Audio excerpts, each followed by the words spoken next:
Did you know that saw chain travels 55 miles an hour, and it is possible to cut a pickup truck load of wood in 1 hour if you're doing it right? A good running saw and a sharp chain is all you need, so here's how to sharpen chainsaw chain. Carefully study this section. It shows you all the chain parts. It's a good idea to know all the parts of the chain. Top cutters can be filed back all the way till they're just little tiny slits, but if you don't do it right, you're going to be wearing the toes out and the hills out and ruining the rivets and all kinds of other problems. A dull chain will also wear the bar out faster. Each cutter has several parts to them. You have a top plate, a cutting corner, a side plate, depth gauge, gullet, toe, hill, and rivet holes. When sharpening, you have to maintain 3 angles and maintain the correct depth of the depth gauge. Top plate cutting angle, top plate filing angle, side plate angle, and the depth gauge setting. This is why hand filing is slow and takes lots of practice to get right. If done wrong, you have a mess on your hands. All of these angles are very critical. If you hold your round file too low while sharpening, you're going to get a hooked nose, and if you hold it too high, you'll slant the top plate backwards. You end up with a cutter that doesn't cut or a cutter that goes dull fast. If you really learn how to make a chain work and cut properly, you can save yourself a lot of money, or you can even go into business and make yourself a lot of money. I started out sharpening chainsaw chain, which led into what I'm doing now, working on and selling John Surratt and Husqvarna chainsaws. Here's how to determine chain pitch. Measure center to center any 3 rivets. If it's 3/4 of an inch, it's 3/8 pitch. If it's 5/8 of an inch, it's 3/25 pitch. Many years ago, I bought this Oregon bench grinder. It's the 511A. It came with pink wheels. I started sharpening chain for myself, and I found out the results weren't very good. The problem was the pink wheels changed shapes. Well, I started looking around, and I found this company called Diamond Wheel Incorporated that sold a aluminum wheel with a diamond type substance on its edge that'll sharpen chainsaw chain fast without burning cutters and without changing shape. They make very little dust, and they told me I could get 4,000 sharpenings per wheel. Well, I found I could get more like 6,000 sharpenings per wheel.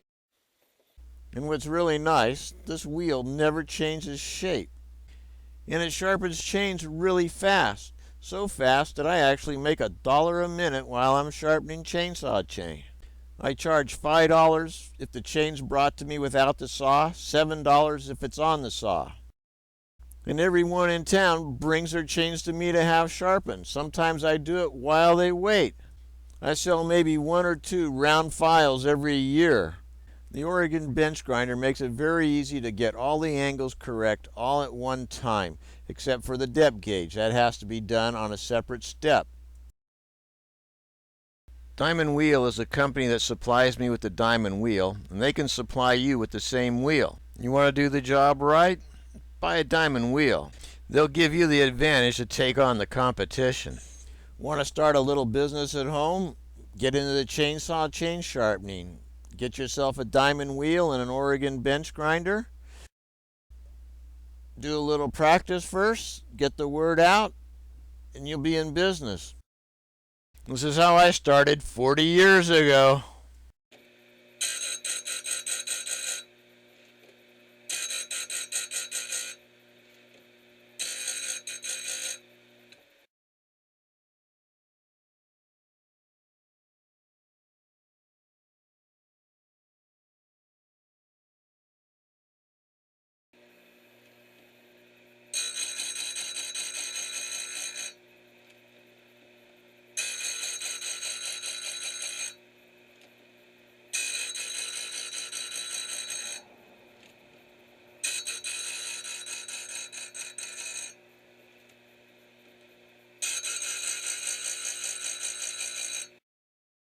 Think about it.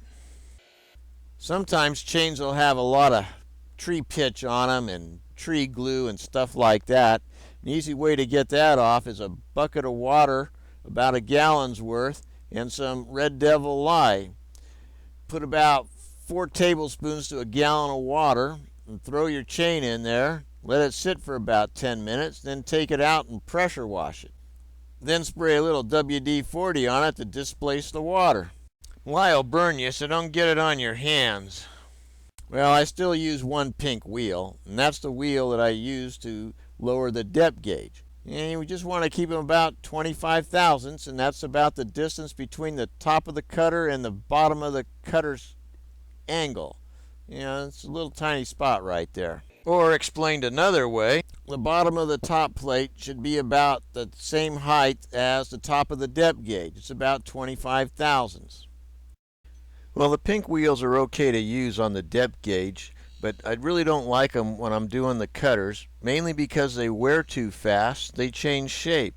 You can get halfway through a chain and then you got to redress the cutter, and you don't get it dressed just right, and now you've got cutters that are different on each side, and the chain won't cut straight. So that's the reason I went to the aluminum wheel with the diamond compound on the edge. It does an excellent job and the cutters stay cool. Well, that's about it. Any questions, ask me. Get a good diamond wheel. Get one from Diamond Wheel Incorporated.